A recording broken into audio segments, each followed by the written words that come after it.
20 such pens cost 400 rupees. So how much does one pen cost? Don't worry, it is not difficult.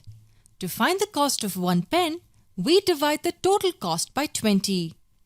So the cost of one pen is equal to 400 by 20, which equals 20 rupees. So one pen costs 20 rupees. So this problem was very simple. If we are given the total cost of many items, we divide the total cost by the number of items to find the cost of one item. Here's the next problem. 20 pens cost 400 rupees. Find the cost of 30 such pens. If you think the previous problem was easy, this one should also seem easy.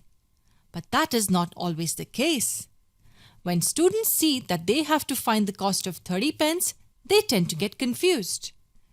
We found out the cost of one pen to be 400 by 20, which is 20 rupees.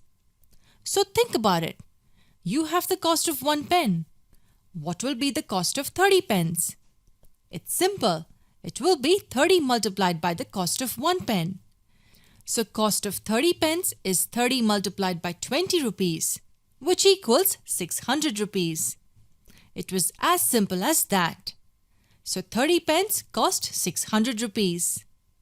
Let's analyze what we just did. We were given the cost of a set of pens, and we were asked to find the cost of another set of pens. Here, we are given the total cost of 20 pens. We have been asked to find the cost of 30 pens. To find the total cost of 30 pens, we first found out the cost of one pen using this information. And then we found the cost of 30 pens by multiplying the cost of one pen with 30.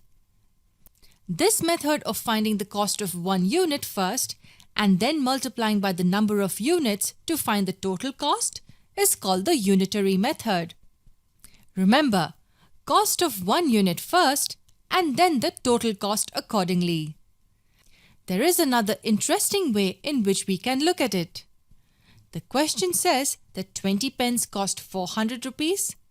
So how much do 30 pens cost? Cost of 30 pens is given as 400 multiplied by 30 divided by 20. Wow, we used just one step. We just multiplied these two terms and divided this product by this term. There are two ways in which you can understand this. First, we're actually dividing 400 by 20 to get the cost of one unit and directly multiplying this by 30 to find the total cost of 30 units. So what we did using two steps previously is done in one step here.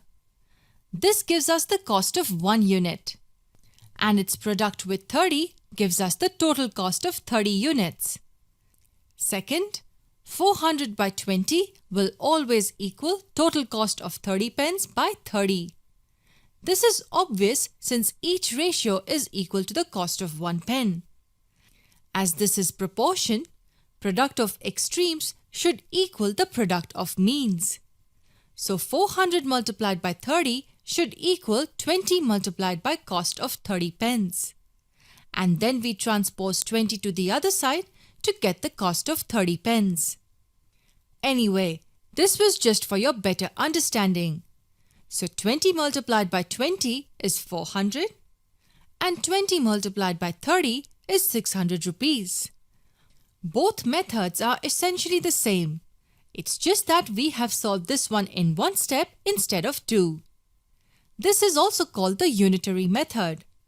So if we have to generalize it, we can say that if A items cost rupees B, then C items will cost B by A multiplied by C.